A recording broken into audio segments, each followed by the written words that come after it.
sakit atau yang ada yang eh, berhalangan hadir pada Zoom pada hari ini, silahkan nanti langsung chat WA Mami ya nak ya. Karena kehadiran kalian semua langsung lewat Mami, nggak lewat Kosma. Jadi Mami terima bahwa kalian sakitkah atau sinyal terganggu atau apapun itu, silahkan disampaikan ke Mami langsung. Seperti itu ya nak ya. Oke, kemarin kan udah ngumpulin tugas ya. Ya kan? Mami lihat di Google Drive-nya udah ada, tapi belum Mami cek apakah semua sudah terbuka atau tidak dengan baik di drive Mami. Jadi nanti setelah Mami cek baru Mami sampaikan kepada kalian.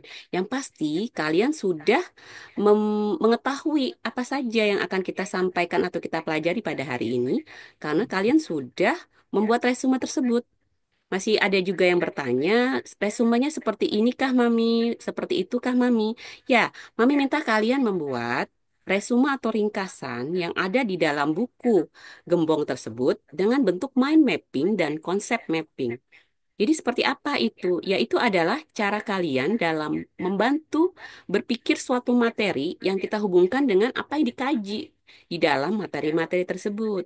Jadi itu setidaknya akan tersimpan di sini kalian yang bisa akan Mami cross-check pada hari ini. Sejauh mana memori yang kalian simpan di sini akan bisa disampaikan lagi kepada Mami bahwa itu sudah benar sesuai dengan apa yang telah kalian buat. Seperti itu ya nak ya. Oke. Sinyalnya bagus, suara Mami jelas. Jelas, Mami. Jelas. Oke, berarti masih Jelas Mami, jelas Mami. oke, masih jelas ya.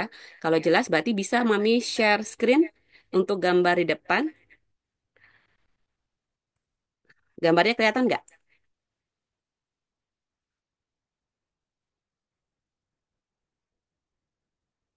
Biasanya kalau sinyal tuh agak lama deh. Sudah terlihat? Sudah, Terlihat. Oke, kalau sudah terlihat berarti sudah kita bisa lihat apa yang akan kita pelajari Introduction of Plant Morphology. Sebelum Ananda sampai kepada introduction, berarti Mami ingin bertanya kepada kalian bahwa di dalam kita mengetahui tentang mata kuliah morfologi tumbuhan, kita sebenarnya akan berbicara tentang apa saja sih yang ada di dalam tumbuhan tersebut. Kita akan mengetahui tumbuhan iki opo, tumbuhan itu apa sih, apa aja sih yang ada di dalam tumbuhan, itu yang akan kita pelajari di dalam ilmu ini. Maka sebelum kita masuk kepada hal tersebut, Mami ingin kalian memperhatikan gambar di depan kalian. Kita anggap ini adalah gambar yang bisa terlihat ini adalah sebuah tumbuhan ya. Tumbuhan ini pasti bisa kalian temukan di mana aja. Di sekitar pekarangan kalian, terus di sekitar rumah kalian. Kalian perhatikan baik-baik tumbuhan tersebut. Kalau seandainya sudah, ini berhubungan dengan tiga pertanyaan yang akan Mami tanyakan kepada kalian, berhubungan dengan eh pertanyaan dasar. Mami tutup dulu ya, mau lihat anak Mami satu persatu nih. Oke, pertanyaan pertama, Mami akan bertanya kepada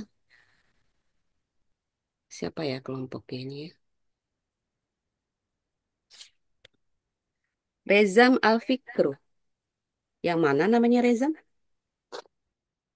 Ya, Saya oke. Bu Mi, Bu Oke, Rezam. Mami. Baru pertama kali Mami eh, berkomunikasi dengan Rezam ya.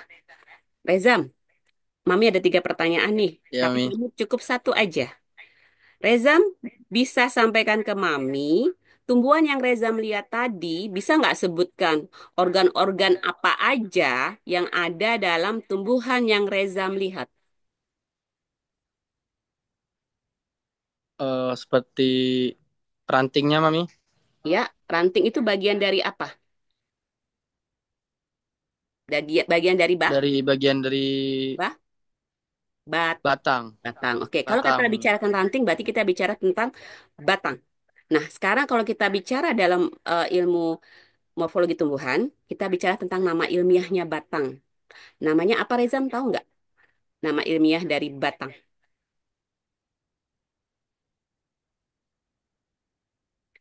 Kaulis, ya, kaulis. Belum tahu Mami. Oke, sekarang Dan sampai sekarang, sampai minggu depan, kita Is. akan bicara tentang nama-nama ilmiah yang ada di dalam tumbuhan.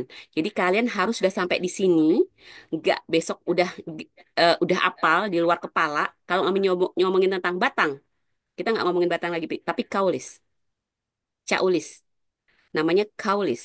Kaulis. Oke, ada lagi Rezam Caul. selain kaulis yang kamu lihat tadi, Oh, Nak? eh apa? Bro? Masa cuman kaulis aja, yang lain nggak Nggak ada, kelihatan? Mami. Hah? Kamu lihat tumbuhan itu masa cuma punya batang bae? Ora ketok yang lainnya. Ada itunya, Mami. Apa-apa? Bunga. Daun, Ayo, daun. itu bunga kan bagian toh, organ juga Daun. toh. Yo, berarti bunga ya. Kamu lihat bunga toh? Nama ilmiahnya tahu nggak Mm-mm. apa? Ya, Nah, nama ilmiahnya bunga. floss. Selain bunga, apalagi Belum tahu Reza? juga, Mami. Yo, sekarang Mami kasih tahu. Besok ngerti yo. Rezam namanya floss, bunga. Kaulis, batang. Terus selain Yo. bunga, selain batang, Os. ada lagi nggak?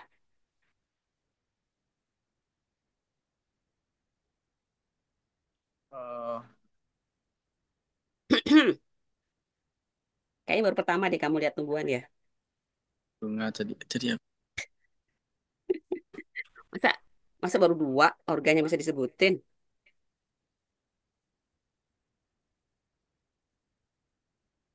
Apa nama cabang-cabangnya itu ya? Ijo-ijo tuh apa? Warna-warnanya, Mami. Mami. Warna-warna tadi kan bunga kata kamu. Iya toh? Oh ya. Yang ijo-ijo tuh apa? Yang ijo-ijo? Ya. Apa kui? Apa itu? What is that? Daun lumayan. Sebutannya aja namanya, nggak usah nama ilmiah. Mami kan nggak minta nama ilmiah. Hmm.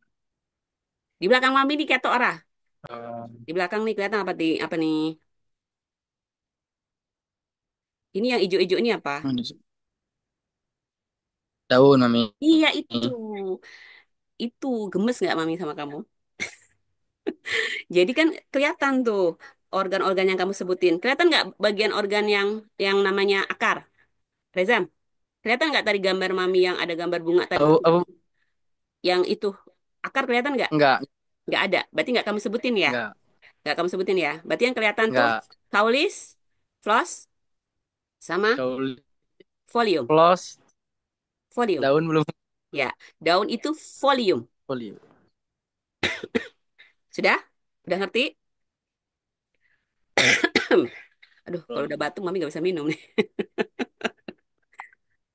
Folium. Oke, Rezam udah selesai pertanyaan berikutnya. Mami arahkan kepada Restiani. Mana Restiani? Ya, sebelahnya Terima Mami kasih, yang Mami. bawa di. Sama-sama Reza. Restiani, kalau Mami tanya seperti ini, sebutkan ciri khas yang atau sifat yang paling menonjol yang ada pada tumbuhan yang Restiani lihat tadi. Perlu dilihat lagi nggak, Nak? Tumbuhan tadi.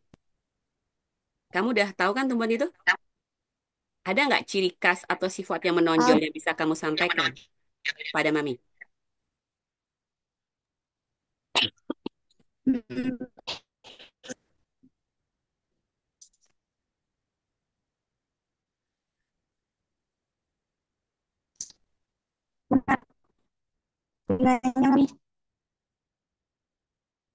Ya, apa Nak? Ada kelihatan apanya? Yang tumbuhan tadi, lupa ya tumbuhannya ya. Ora ketok. Coba Mami ketokin.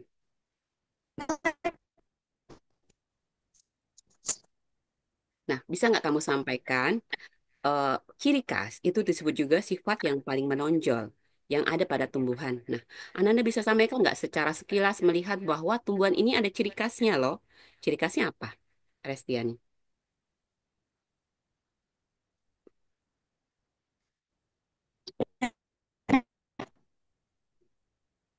Apa?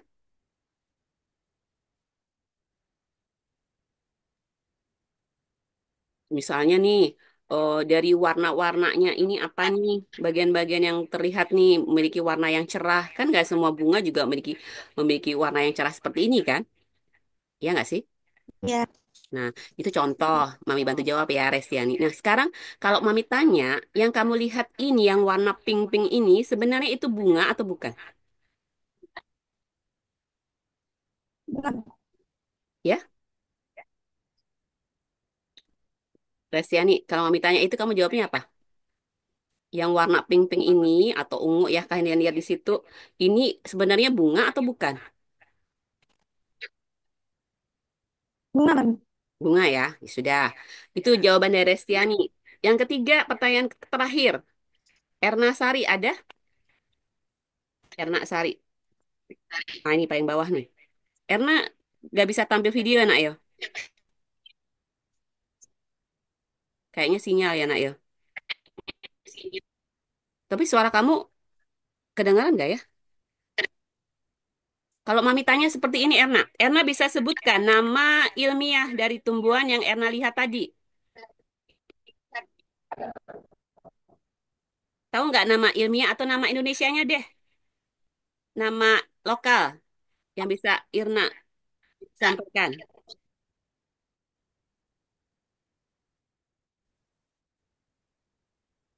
Erna, tahu nggak namanya apa?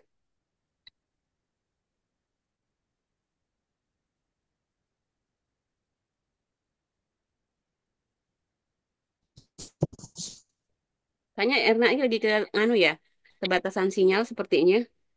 Wulan dari mana? Kami, Mami. Ya, Wulan dari. Kamu bisa nyebutin ke Mami nggak nama ilmiah dari tumbuhan tadi? Dak, Mami. Nggak, iyo. Kalau nama Indonesianya tahu nggak, nak? Nama lokal. Gak usah saya Bunga. Vietnamnya deh. Yang nama biasanya, nama lokal, nama Indonesianya aja. Eh, Bunga tas, Mami. bunga kertas. Berarti kan sudah pernah lihat bunga itu ya. Depan rumah banyak, Mami. Nah, sudah. Berarti ngerti itu tumbuhan namanya bunga kertas. Nama ilmiahnya adalah Bougainvillea sp. Mengapa sp? Bogi. Karena kita tidak mengetahui varietas yang mana ini bunga yang Mami sebutkan tadi. Jadi dia bisa varietas bunga yang warna ungu, warna pink, warna kuning, warna jingga kan banyak tuh namanya bunga kertas. Apalagi dia sudah melalui varietas-varietas terbaru persilangan dari tanaman A, B, C, tanaman yang menghasilkan berbagai macam warna. Maka Bougainvillea sp. Mengapa Mami tanyakan ketiga pertanyaan dasar ini? Itu berhubungan dengan ilmu yang akan kita pelajari, yaitu ilmu morfologi tumbuhan. Kalau Ananda bisa menjawab ketiga pertanyaan tadi, berarti sebenarnya Ananda sudah paham ilmu morfologi tumbuhan. Tapi pas pada waktu Mami tanya masih ada yang bingung. Bagian-bagiannya masih bingung. Terus nama ilmiahnya enggak tahu. Terus Mami tanya juga ini bunga atau bukan? Jawabannya iya. Kalau kalian belajar ilmu morfologi tumbuhan, Mami katakan ya, ini bukan bunga. Ini adalah daun. Yang warna pink-pink ini adalah daun. Kenapa disebut sebagai bunga? Iya, karena belum belajar ilmu morfologi tumbuhan. Tapi kalau udah belajar, ini disebut sebagai daun pemikat. Maka warnanya cerah untuk menarik serangga-serangga menghigapi bunga mereka yang sebenarnya ada di dalam daun tersebut. Nah, itu ilmu morfologi tumbuhan tuh. Berarti kita bicara tentang ciri khasnya. Berarti ciri khasnya malah bunganya ada di dalam. Bentuknya kayak bunga tulip kecil banget di dalam yang tertutup di antara daun-daun ini. Itulah ilmu morfologi tumbuhan. Kita akan mengulik-ngulik bagian-bagian dari tumbuhan ini sampai kita tahu apa sih keistimewaan dari spesies tumbuhan tersebut. Itulah ilmu morfologi tumbuhan. Jadi Ananda di sini kita nggak serta-merta hanya mengetahui nama ilmiahnya saja. Kita akan mengetahui semuanya. Dengan mengetahui semuanya, berarti kita akan mengetahui sebenarnya untuk apa sih ilmu ini diciptakan. Jadi, ketiga pertanyaan tersebut merupakan dasar mengapa kita ingin mempelajari ilmu morfologi tumbuhan. Jadi, dengan mempelajari ilmu morfologi tumbuhan, Ananda bisa mengetahui konsep-konsep ilmu yang ada di dalam ilmu morfologi tumbuhan. Lulu. Terus, Ananda bisa menjelaskan konsep organ vegetatif, generatif, dan organ aksesorius. Dan yang berikutnya, Ananda bisa menjelaskan ke Mami nanti apa itu konsep plantula. Jadi setelah sampai di situ, Ananda bisa bantu Mami, what is the meaning of plant morphology? Ada yang bisa membantu Mami menjelaskan apa yang dimaksud dengan ilmu morfologi tumbuhan?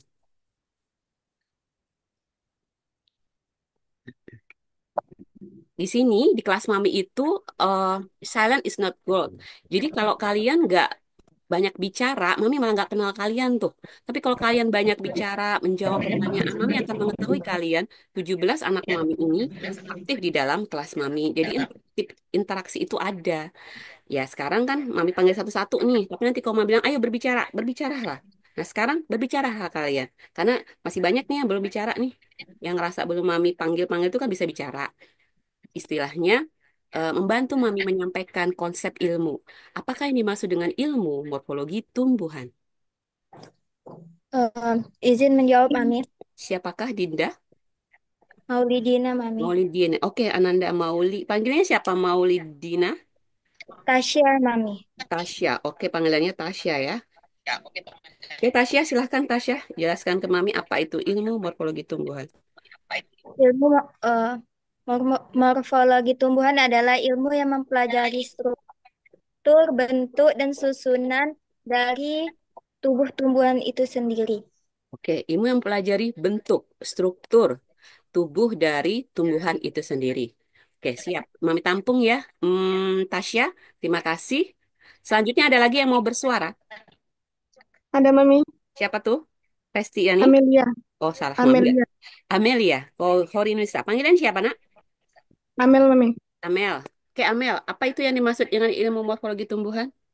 Ilmu morfologi tumbuhan ialah cabang ilmu botani yang mempelajari struktur, bentuk tubuh tumbuhan, termasuk organ-organ di dalamnya seperti akar, batang, daun, bunga, dan buah. Oke, mempelajari akar dan struktur tubuh yang ada di dalamnya. Satu lagi, siapa lagi mau bersuara? Mami masih belum ada kata-kata yang belum Mami temuin nih. Ada nggak bisa kalian temukan kata-kata itu? Tadi struktur, bentuk, bagian tubuh-tubuh tumbuhan. Tapi ada yang belum kesebut nih, makanya Mami masih nunggu kata-kata itu nih yang belum tersebut. Adinda ya? Ya, Bu, Ya, saya. silakan Adinda. Morfologi tumbuhan selain mempelajari bentuk dan susunan pada tumbuhan juga mempelajari fungsi-fungsinya, Ibu. Iya, juga mempelajari fungsi-fungsinya. Betul, korek. Sudah benar sekali apa yang disampaikan teman-teman kalian semua. Tidak lepas dari hal itu bahwa kalian sekarang bicara atau belajar tentang ilmu morfologi tumbuhan. Berarti bicara tentang part-part yang ada di dalam ilmu morfologi tumbuhan. Maka, mengapa Mami tanyakan?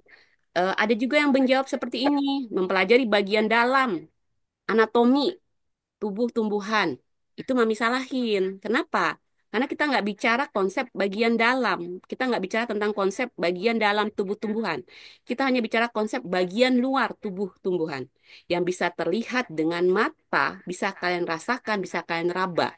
Itulah ilmu morfologi tumbuhan. Kenapa? Karena kita bicara tentang asal muasal katanya morfologi, morfe dan logos. Berarti ilmu yang mempelajari tentang bentuk. Bentuk yang bisa dilihat dengan panca indera, bisa dirasakan dengan tangan, panca indera kalian yang bisa meraba dan merasakan. Itulah ilmu morfologi tumbuhan. Jadi yang kita kaji di sini adalah organ baik itu bagian-bagian, bentuk maupun fungsinya. Jangan lupakan fungsinya. Kenapa? Karena kita tidak melulu mengetahui sampai bagaimana prosesnya ya, tapi hanya fungsinya. Dengan mengetahui dari bagian organ-organ tersebut, berarti kita akan setidaknya mengetahui fungsinya untuk apa sih organ tersebut bagi tumbuhan. Nah, sampai ke sana kita belajarnya ya Ananda semua ya. Jadi, eh, setelah kita mengetahui itu, berarti kita akan melihat bahwa di dalam tubuh tumbuhan tuh ada yang disebut sebagai anatominya, ada disebut sebagai bagian dari jaringan sel yang disebut histologinya, terus ada selnya, sitologinya. Terus kita nggak bicara tentang ini ketiga ini walaupun mungkin ada sedikit tapi tidak langsung otomatis kita spesifik ke bagian tiga ini ya. Kita hanya mengetahui aja bahwa ada anatomi, ada histologi, ada sitologi. Itu ilmu-ilmu yang lain. Jadi di dalam tumbuhan kita pelajari pada hari ini adalah ilmu yang berhubungan dengan morfologi, yaitu bagian yang terlihat, baik itu daunnya, baik itu radiksnya, baik itu kaulisnya, maupun itu ada flosnya atau bunganya. Seperti itu ya, anak konsep dalam ilmu morfologi tumbuhan. Sampai sini ada pertanyaan? Kayak nggak ada, Mami lanjutin ya. Nah, eh ini berawal dari mengapa Mami minta kalian untuk mencari buku gembong. Dan alhamdulillah udah pada punya ya. Ya, karena kan sudah pada buat resume. Nggak mungkin buat resume nggak ada buku kan. Buku ini jadi pegangan Mami dari Mami kuliah S1 sampai sekarang. 15 tahun Mami mengampu mata kuliah. Ini yang Mami pegang. Ini yang jadikan kayak kitab kitab yang wajib Mami bawa setiap perkuliahan morfologi tumbuhan. Makanya berganti buku sampul pun tetap juga buku Mami ya buku dari S1 Mami kuliah. Ya sampai sekarang ini ya Mami pegang untuk membawa kalian mengetahui tentang ilmu morfologi tumbuhan. Karena sebenarnya ilmu ini berkembang terus.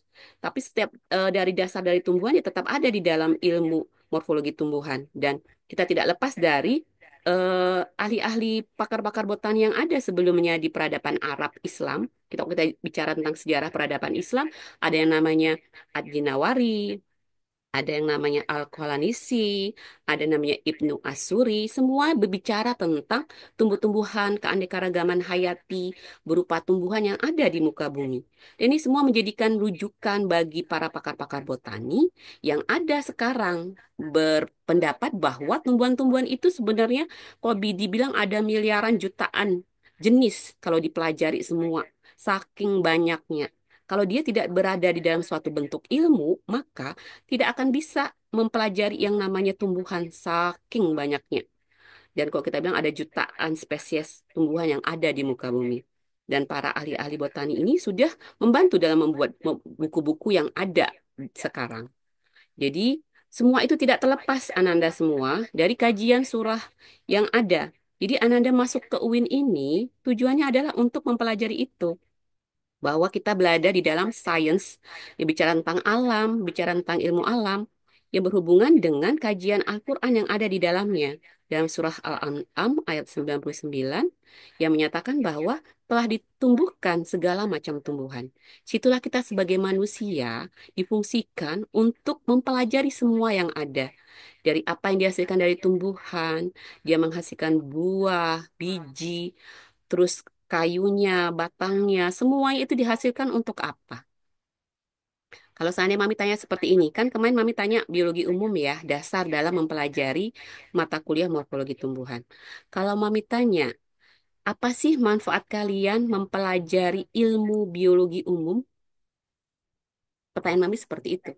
Karena kan dasarnya kita belajarnya adalah ilmu biologi umum. Nah, sekarang Mami tanya kepada kalian, manfaat kalian mempelajari ilmu biologi umum itu apa sih?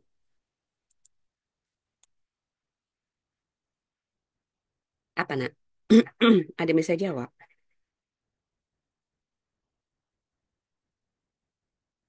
Mengapa kamu mempelajari ilmu biologi umum yang bertanya?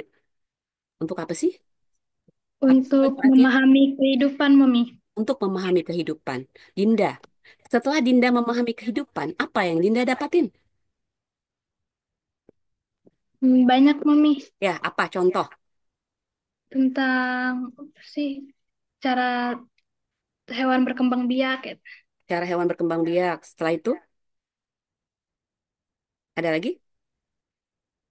Itu aja, Mami. Itu aja lagi. Oke, nggak apa-apa. Dinda udah berbicara. Yang lain ada yang mau berbicara nggak selain Dinda?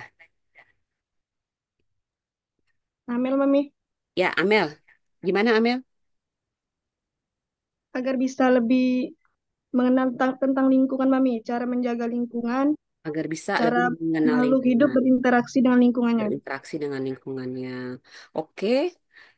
Itu beda dengan jawaban Dinda tadi ya, tapi bisa diterima. Ada lagi yang lain selain Amel dan Dinda? Ada? Kalian mempelajari biologi umum untuk apa sebenarnya? Mempelajari kehidupan. Why kehidupan? Untuk apa kamu pelajari kehidupan tuh? Dengan kamu nggak belajar itu kamu hidup tak? Hidup toh? Tetap juga hidup sampai sekarang toh? Ya nggak sih? Ngapa tuh? Ngapa kamu mempelajari biologi umum? Buat apa? Besok ketemu Mami semester 8 itu komprehensif. Selalu Mami tanyakan seperti ini. Kamu sebagai anak biologi, apa manfaat kamu mempelajari ilmu biologi umum? Kalau jawabannya masih belum sesuai yang Mami sampaikan, balik ke wae. Ada anak Jawa nggak sini? Membalikin ke semester C. Ada nggak orang Padang sini? Semester 1. Ada nggak nih? Mengapa kamu mempelajari biologi umum? Itu yang pengen Mami cari dari tadi. Belum ada yang jawab. Walaupun sudah dibantu jawab-jawab juga ya, tapi intisari dari mengapanya itu, manfaatnya itu, belum dapat benang merahnya. Ada? Untuk Untuk Sopo? Maulidina ya? Tasya, Oh, ya Tasya Mami. ya. Ya, Tasya. Belum hafal Mami Tasya yang panggilannya. Ya, Tasya. Untuk Untuk untuk memberikan pemahaman dan pengetahuan tentang keberagaman makhluk hidup Mami. untuk memberikan pemahaman tentang keberagaman makhluk hidup. Oke, Ananda semua. Mami, ambil jadi satu aja jawaban kalian ya. Sebenarnya, Ananda ingin mengetahui kehidupan, Ananda ingin mengetahui keanekaragaman makhluk hidup, ingin mengetahui tentang lingkungan interaksi makhluk hidup. Itu semua untuk apa sih? Itu kan semua untuk mengetahui tuh. Tapi dasarnya akan kembali kepada siapa? Kepada siapa yo? Ilmu yang semua dipelajari itu untuk siapa sebenarnya? Zilki ya? Oh, ora yo, salah. Tangan mami ngacung. Enggak, tangan mami ngarah ke sini. Kembali kepada kita. Kita ini siapa? Manusia toh? Iya, kita sebagai manusia. Ilmu biologi umum itu digunakan manfaatnya untuk apa? Untuk kita sebagai manusia, untuk mensejahterakan hidup umat manusia. Ya kenapa? Ilmu biologi umum, ilmu morfologi tumbuhan, ilmu-ilmu yang ada pada dasarnya untuk kesejahteraan hidup manusia. Untuk siapa lagi? Ya karena ilmu juga diciptakan untuk manusia, untuk siapa lagi? Untuk makhluk hidup yang lain. Itu juga kembali kepada manusia toh. Makhluk hidup kalian pelajari untuk siapa? Untuk kalian juga toh. Kalau kalian pelajari hewan, terus nanti kalian bisa mengembangbiakkan kembali lagi kepada kalian, kalian bisa makan, bisa kalian dapat uangnya dari tumbuhan, dari hewan itu, kalian kembali lagi kepada kalian, kalian lagi toh, untuk kesejahteraan hidup umat manusia lagi kan? Iya, karena dasar konsepnya ilmu adalah kembali kepada kita sebagai umat manusia yang memiliki akal pikiran untuk berpikir dalam mengelola, memanfaatkan kehidupan, lingkungan, alam yang ada dengan baik, dan ilmu itu digunakan untuk kesejahteraan hidup umat manusia itu sendiri. Itulah jawabannya. Gak lepas dari itu ya, Nak ya. Karena intinya ilmu itu ya untuk itu. Kembali kepada kita sebagai umat manusia.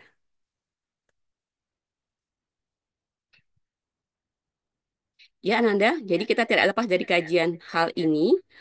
Jadi erat sekali hubungannya dengan kajian ayat-ayat Al-Quran yang telah Mami sebutkan tadi. Di depan kalian ada pengertian. Pertanyaan Mami adalah, what's the meaning of kormus? Bisa kalian jelaskan? Apa sih yang dimaksud dengan kormus? Ada yang mau bersuara? Ngacung? Kepala Mami goyang-goyang. Stop share aja deh. Siapa yang mau bersuara? Legi ya? Izin Mami. Eh, ada izin. Siapa yang izin tadi yo? Dinda Mami. Dinda. Ya. Oke, Dinda, apa yang mau disampaikan? Kormus adalah tumbuhan yang memiliki organ tubuh lengkap.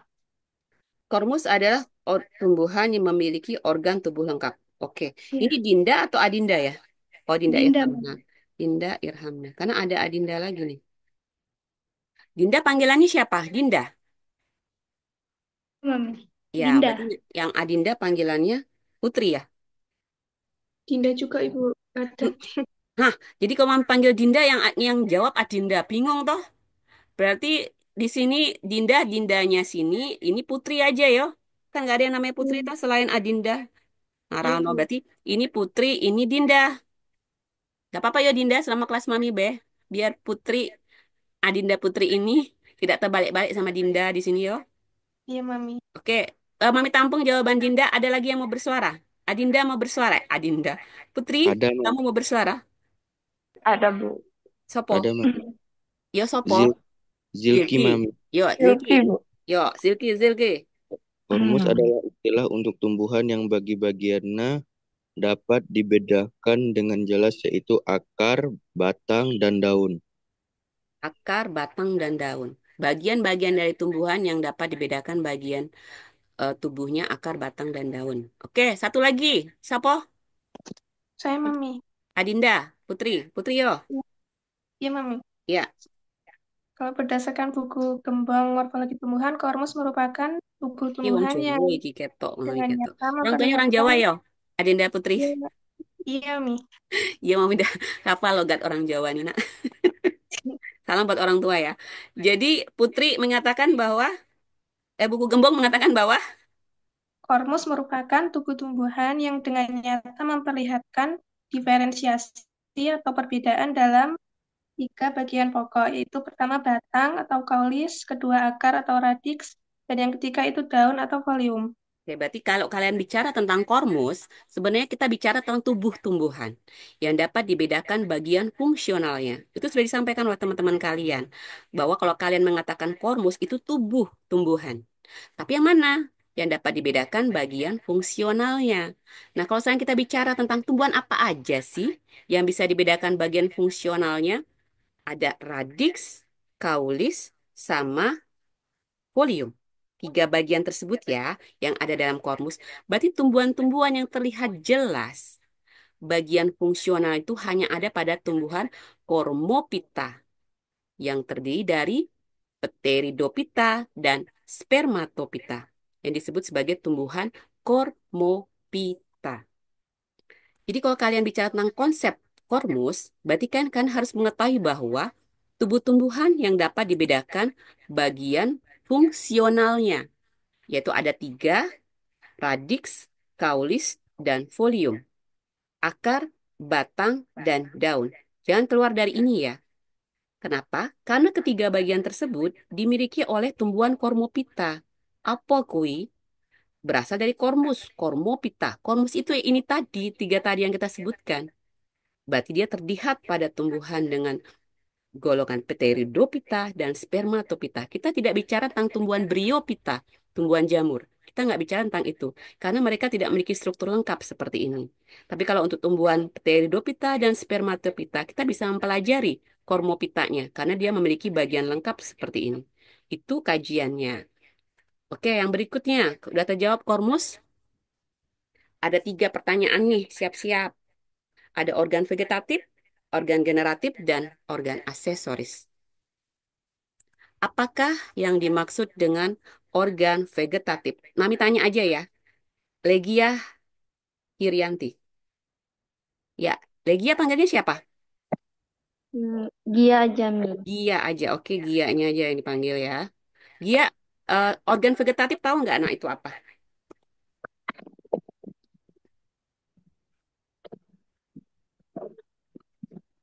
Organ vegetatif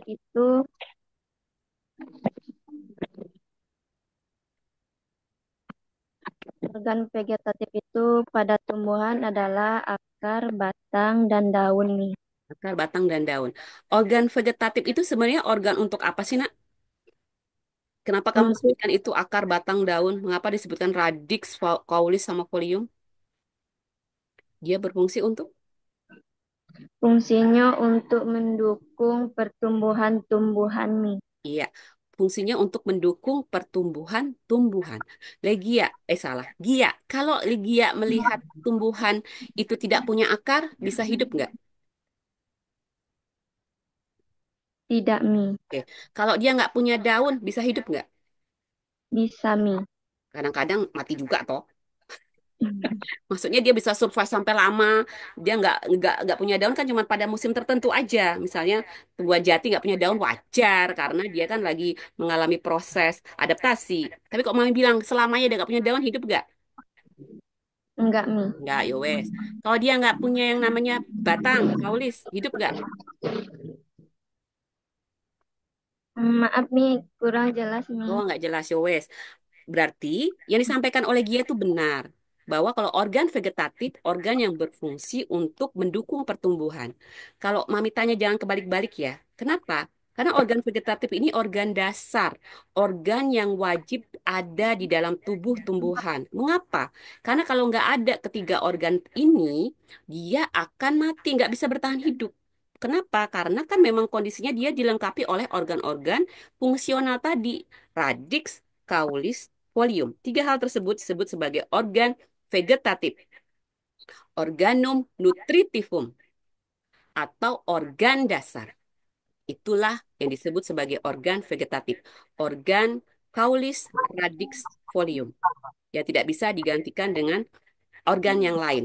Dia adalah organ yang wajib ada. Kalau salah satu nggak ada, dia nggak bisa survive. Oke? Hmm. Sekarang organ generatif. Siapa yang mau bersuara? Tasya, Mi. Tasya. Oh, tar dulu. Tasya wes akeh. Mami ganti dulu yang belum pernah bersuara yo. Selfie. Mana Selfie? Ramayanti. Bener ya, namamu panggilannya Selfie ya? Iya, Mami. Ayo, oke, Selfie silahkan jelaskan ke Mami apa itu organ generatif. Em,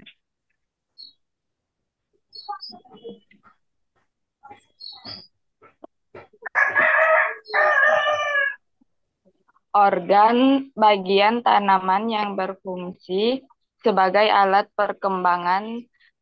perkembangbiakan generatif, yaitu proses perkembangbiakan tanaman melalui penyerbukan dan pembuahan.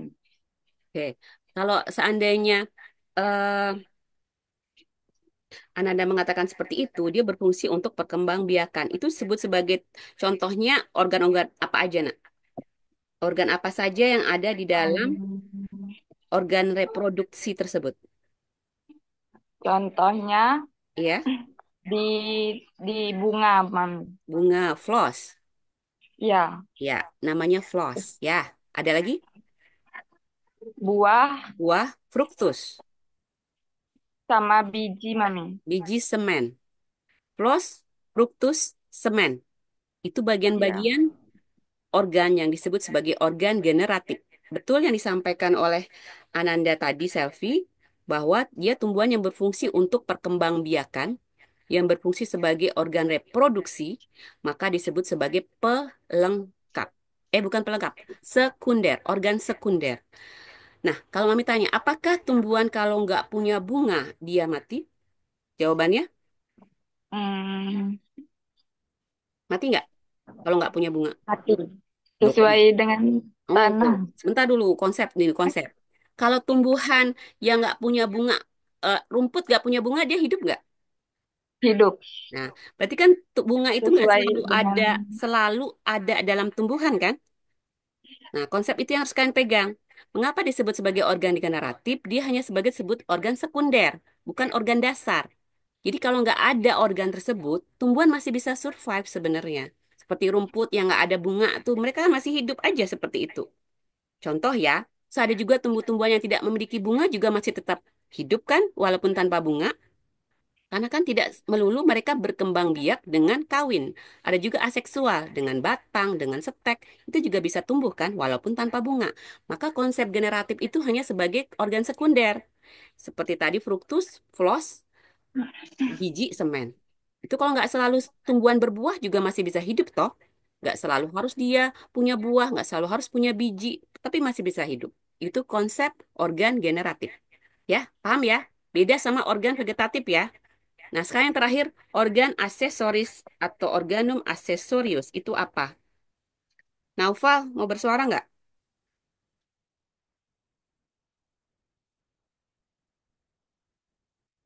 Apa yang dimaksud dengan organum accessorius? Organum apa tuh, Bu? Organum, Organ aksesoris. Aksesoris nggak? organ aksesoris. Iya, organ aksesoris. Kan ada tiga organ yang Mami minta.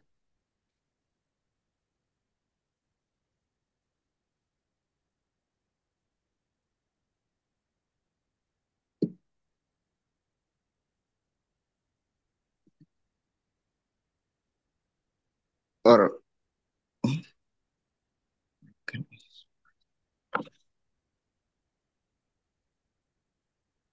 Ayo, udah baca belum?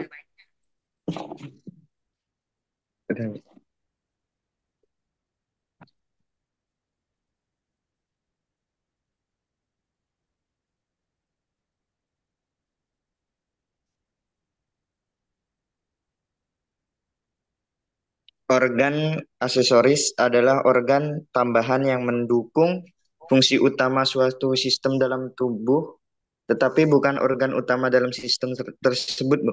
Ya. Contohnya bisa disebutkan? Seperti kelenjar, prostat, Kamu bicara opo? Tumbuhan atau hewan atau manusia? Emang tumbuhan punya prostat? Aduh, nak, tangi, tangi, tangi, tangi.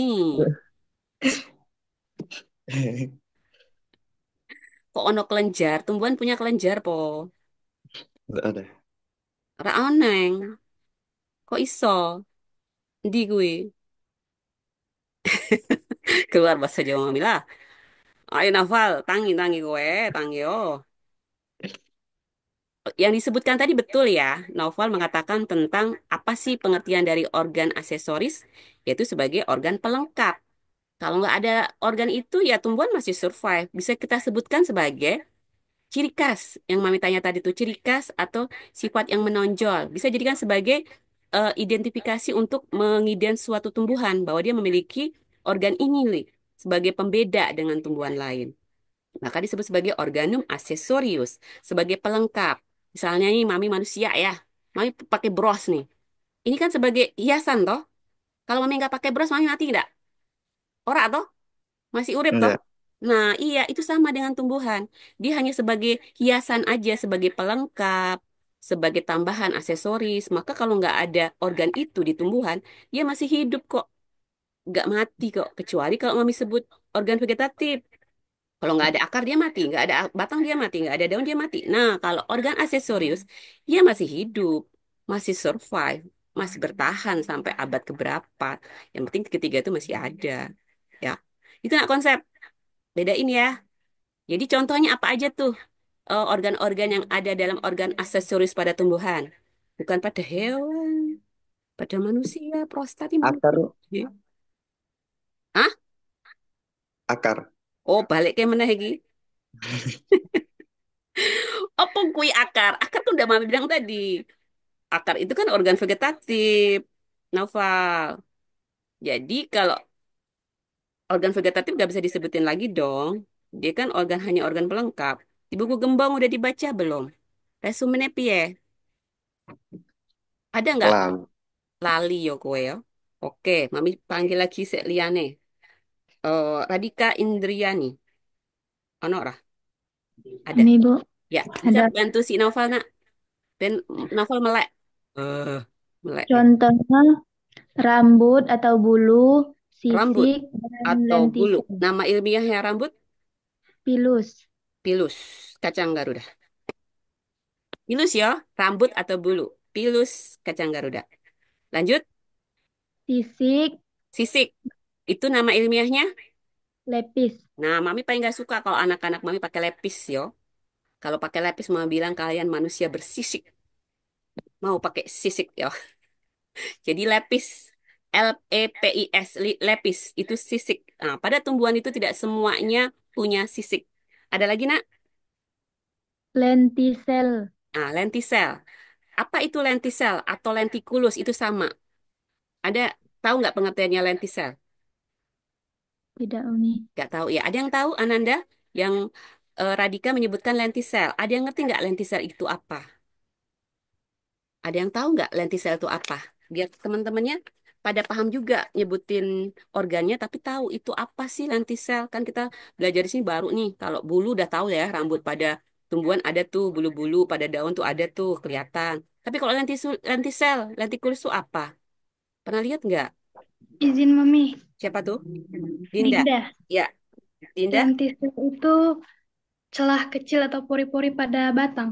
Ya, jadi kalau seandainya kita bicara tentang lentisel atau lentikulus, itu kita bicara tentang lubang atau pori-pori yang ada di dalam batang. Kalau di batang itu kita lihat ada lubang atau pori-pori yang menonjol, itulah yang namanya lentisel atau lentikulus. Itu fungsinya untuk keluar masuk oksigen. Nah, nggak selalu harus tumbuhan punya itu. Karena tumbuhan juga punya stomata untuk pernapasan mereka. Tapi karena ini ada lentisel yang dimiliki oleh tumbuhan sebagai alat pelengkap, maka ini juga termasuk sebagai ciri khas dari tumbuhan yang memiliki lentisel, yaitu pori-pori atau lubang yang menonjol pada batang, tempat keluar masuknya oksigen. Paham? Jadi kan sudah punya 3 organ yang harus kalian bisa bedakan ketiga hal tersebut. Jangan terbalik-balik. Ketahui nama ilmiahnya dari setiap masing organ yang disebutkan kalian tadi. Bahwa organ vegetatif ada radix caulis folium, organ generatif ada flos, fructus, semen, sedangkan organ aksesoris contohnya ada spina, itu duri, lenticulus atau lentisel, ada yang namanya pilus kacang Garuda, terus ada yang namanya lepis atau sisik. Nah, itu bagian-bagian dari ketiga organ yang ada pada tumbuhan. Sudah ya? Ada pertanyaan nggak sampai di sini? Udah paham? Berarti sudah terjawab pertanyaan Mami tentang organ vegetatif, generatif, dan aksesoris. Selanjutnya, kalian akan mengetahui tentang apa yang disebut dengan teng teng teng plantula. Siapa yang mau bersuara? Siapa yang jawab, Jelaskan ke Mami? Mami apa yang dimaksud dengan plantula. Plantula adalah tahap awal perkembangan tanaman setelah perkecambahan biji. Biji. Tahap Tanaman awal, masih muda dan ya, rentan terhadap lingkungannya. tanaman tahap awal yang keluar dari biji ya. Oke, Mami tampung ya Safi ya. Uswatun Hasanah ada? Nggak ada. Ada. Silakan Uswatun Ada, Mami. kan lagi apa yang dimaksud dengan plantula?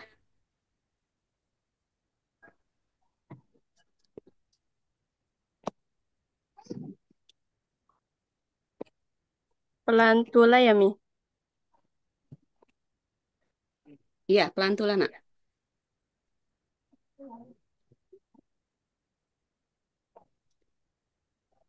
Pelantula merujuk pada tumbuhan muda. Tahap pelantula adalah istilah botani untuk tumbuhan muda yang baru tumbuh dari biji. Ya, betul. Berarti dia disebut sebagai tumbuhan yang masih kecil, yang belum lama keluar Muda. dari biji. Dan dia mendapatkan cadangan makanan dari biji. Kalau pengertian seperti itu disebut sebagai plantula, plantula disebut juga sebagai kecambah nggak? Iya nggak? Plantula itu disebut juga dengan toge nggak? Iya, Mami. Ya, oke. Apakah semua plantula itu toge? Tidak. Tidak, Mami. Apakah plantula itu selalu toge? Tidak, tadi jawabannya ya. Oh, berarti kalian tahu konsep plantula ya? Iya, Plantula Mami. itu kan disebut juga kecambah. Kalau kita sebut kecambah tuh pada di pasar tuh nyebutnya toge toh yo. Nah, kecambah, beli kecambah, kasihnya toge. Berarti kan isinya kecambah tuh kalau bahasa pasarnya disebut toge nih. Berarti kalau kita bicara tentang plantula, bicara tentang kecambah sama dengan plantula atau kecambah itu sama. Berarti kita bicara tentang tumbuhan yang masih kecil, yang belum lama keluar dari biji. Dan dia mendapatkan cadangan makanannya dari biji tersebut. Kalau Mami tanya seperti ini, cadangan makanan yang ada dalam biji itu namanya apa? Ada yang tahu nggak? Ada. Siapa yang tahu? Gemes Mami dengerin. Siapa? Ada nggak tahu? Yang dalam biji itu ada cadangan makanan yang namanya ini untuk makanan si plantula tadi. Biar dia jadi plantula. Jadi dia makan dari biji itu. Nah, bagian dari biji itu namanya apa untuk cadangan makanan? Ada yang tahu? Izin menjawab, Mami. Ya, silahkan siapa? Dinda. Dinda. Ya, Dinda siapa? Apa namanya, Nak? Endosperma atau kotiledon. Endosperma atau kotiledon. Itulah cadangan makanan yang terdapat di dalam biji yang berfungsi untuk membantu pertumbuhan plantula. Betul. Betul sekali. Sekarang pertanyaan berikutnya. Mami gak usah buka share deh, kan udah pintar semua. Pertanyaan Mami aja begini. Asal muasal kecambah. Asal muasal plantula. Itu berasal dari mana? Kacang hijau. Biji, Mami. Ayo dong, morfologi tumbuhan loh. Asal muasal tanaman kecil yang disebut sebagai plantula atau kecambah. Itu asalnya dari mana nih? Kalau kita bicara peta konsep yang kalian buat, ada plantula berasal dari mana?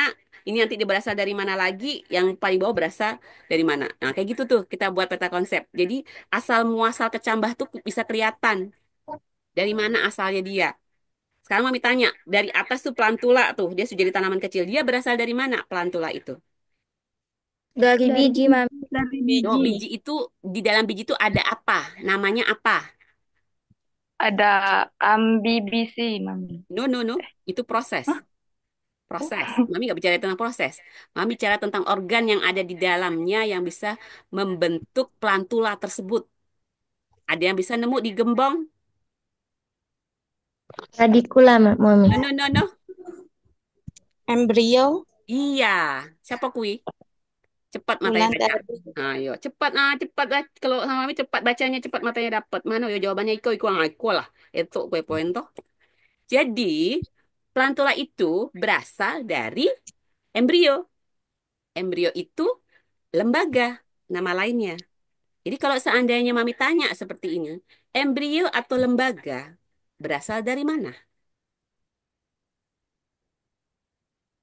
Ada yang bisa jawab? Tadi plantula berasal dari embrio. Embrio berasal dari mana? Kan nggak bisa lo ujuk-ujuk langsung jadi embrio kan? Berasal dari apa tuh? Ayo, ada yang bisa? Ayo, kembong, kembong. Atau Dari serbuk sari, Mami. ya, serbuk Fermentasi. sari. Oke, kalian nyebutin serbuk sari.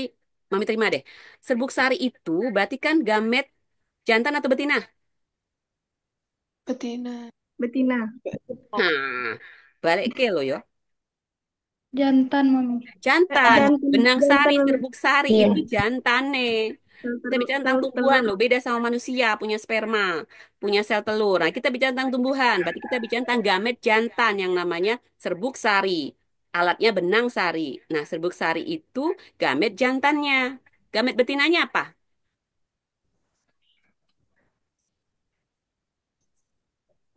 Kayaknya nggak pernah lihat tumbuhan ya. Besok Mami suruh kalian lihat tumbuhan satu-satu lah. Sampai nggak tahu itu untuk alat pertumbuhan perkawinan yang perempuan itu namanya apa? Yang perempuan.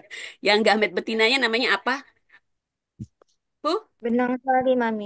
benang sari iki jantan.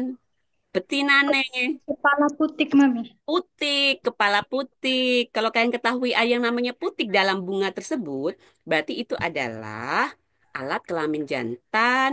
Salah kan? Alat kelamin betina. Ya namanya gamet betina. Ya, ayam.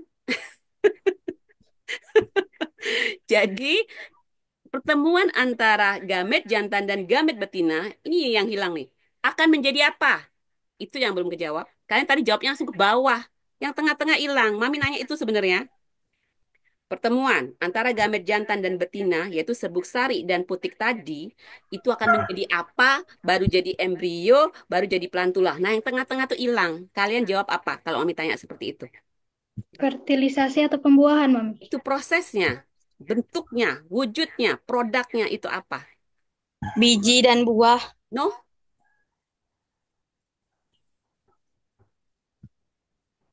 Ada yang dapat? Pertemuan antara, peleburan antara gamet jantan dan betina menjadi satu. Namanya apa? Zigot. Iyo, siapa kui? Bulan, Mami. Ayo, itu yang Mami tanya dari tadi.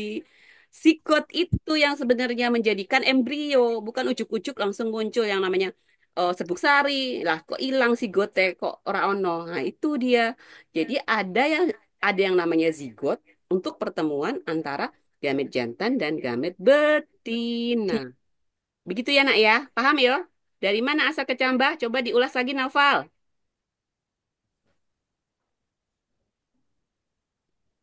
Mana Naufal lagi? Dari biji. Sebentar, dari atas dulu. Plantula berasal dari... Berasal dari embrio. Oke, embrio berasal dari... Biji. Kok langsung ucuk-ucuk biji? Yang disampaikan ulang tadi rakrungu, Bob ya? Nggak denger, Pak? Dengar-dengar, Bu. Ih, Mami gemes saya tak cubit nanti kamu. Apa? Dari embrio berasal dari mana? Biji yang Anak, nggak pembuahan ada pada ngomongin biji, Mami. Ah, si, si, Zigot. zigot. sigot, Zigot. sigot. Zigot. Oh, Noval ini masih nggak melek-melek dari tadi, Mak. Sigot, Noval, catat ya. Jadi ada plantula, ada embrio, ada zigot, ada peleburan gamet jantan dan betina. Ya, paham ya, Noval?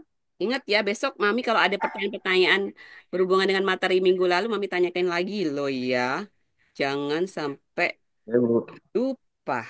Oke, kita lanjutkan. Sudah terjawab yang namanya plantula.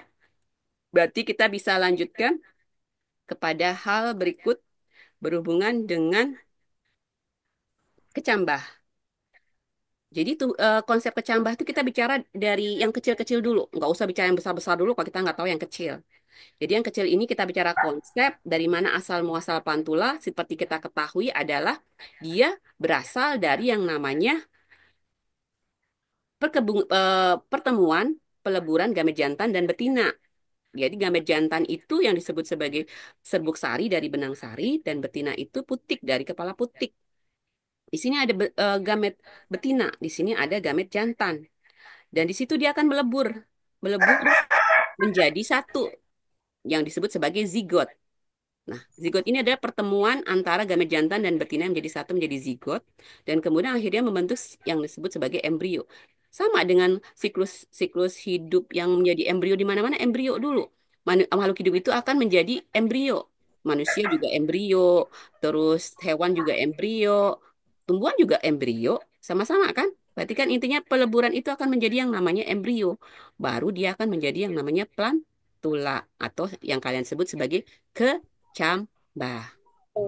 Sampai sini ada pertanyaan, Nak? Mami sudah sampai tahap akhir nih materinya. Ada pertanyaan nggak? Tidak. Sudah jelas semua. Naufal ada pertanyaan nggak sama Mami? Tidak, Bu. Nggak, udah jelas tuh Naufal. Jelas. Nanti Mami tanya lagi kamu nggak jelas, Mami balik ke lo. Ya sudah. Jadi eh, berikutnya bisa Mami minta kepada kalian untuk membuat small group discussion. Nanti Mami kirim nama-nama grupnya di dalam kelas. Kalian akan berdiskusi tentang dua hal berikut, yaitu tentang plantula yang diletakkan pada dua tempat yang berbeda, di tempat terang dan di tempat yang gelap. Pertanyaan pertama, apa yang terjadi pada morfologi plantula? Ingat, pertanyaan ini berhubungan dengan bagian-bagian yang tampak pada plantula tersebut atau kecambah tersebut. Bukan bagian yang tidak tampak ya. Karena ini kan morfologi. Kita bicara tentang bagian morfologi. Jadi bagian anak-anak Anda yang sudah memiliki pengalaman, pernah bikin kecambah, silahkan keluarkan pengalamannya dalam eksperimen tentang kecambah. Diletakkan di tempat gelap dan di tempat terang. Apa perbedaannya? Apakah ada perbedaan pada kedua Ada. morfologi tersebut? Kalau Ya, ada, Mami. kita diskusikan. Dan mengapa bisa demikian? Mengapa bisa ada perbedaan misalnya kalau jawabannya ada perbedaan?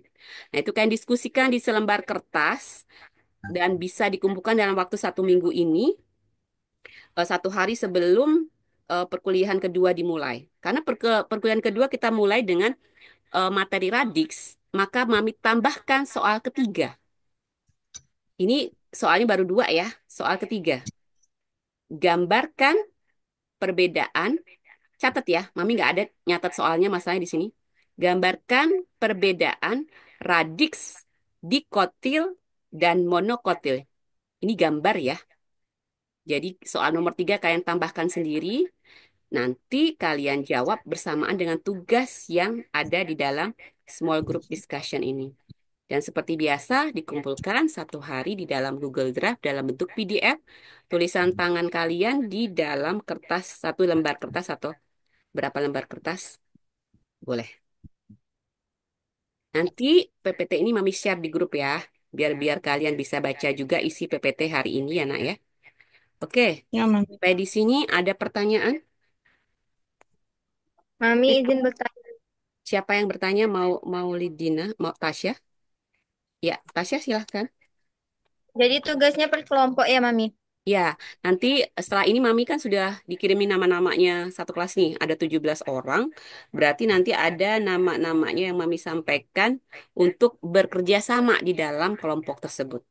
Karena 17 orang bisa jadi cuma 2 sampai 3 orang anggotanya, karena Mami bagi menjadi 6 kelompok.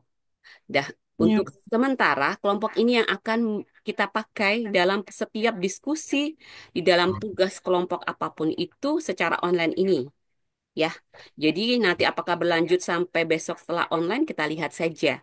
Karena nanti tergantung di lapangan. Karena ini jumlah yang kecil kalau Mami bilang, Mami butuh sih kelompoknya bisa sampai 5-6. Tapi karena ini jumlah yang kecil, mudah-mudahan untuk diskusi masih bisa terjangkau. Dan Ananda, Mami harapkan selama kalian berada dalam satu kelompok, tolong perhatikan baik-baik untuk kerjasamanya. Kenapa? Setelah Mami sampaikan sebelum-sebelumnya, bahwa yang menilai kalian adalah kelompok kalian.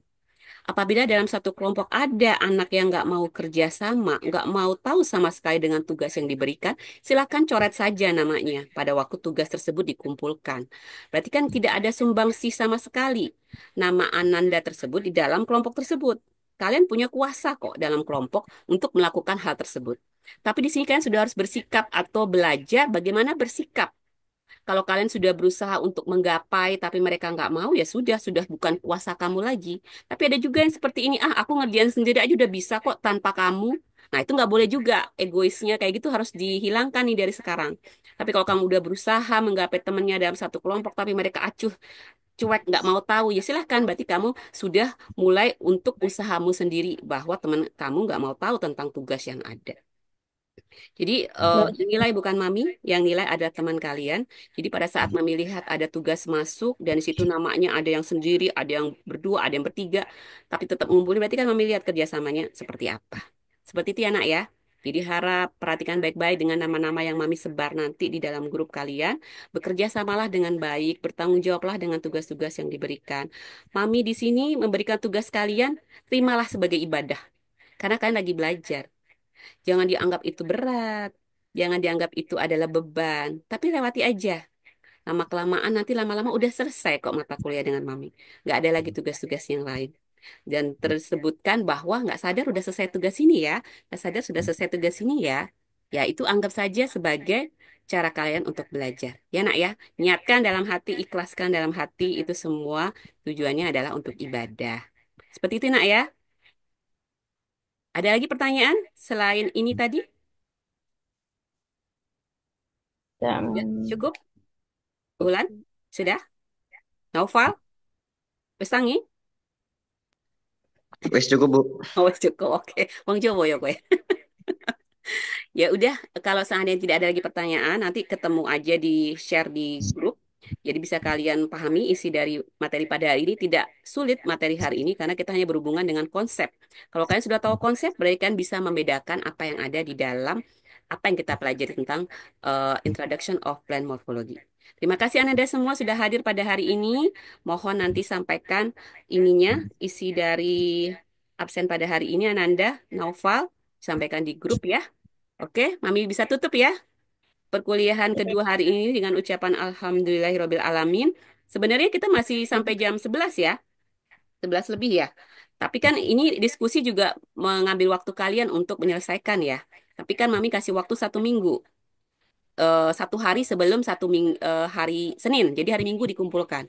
Jadi waktu masih panjang. Silakan berdiskusi dan menyelesaikan tugas dengan baik. Oke? Mami tutup. Sebentar dulu. Mami belum smile dulu semuanya. Yang manis. Eh, ulang, ulang, ulang. Sebentar, sebentar, sebentar. Smile. Oke, sebentar ya. Tunggu Mami, proses dulu.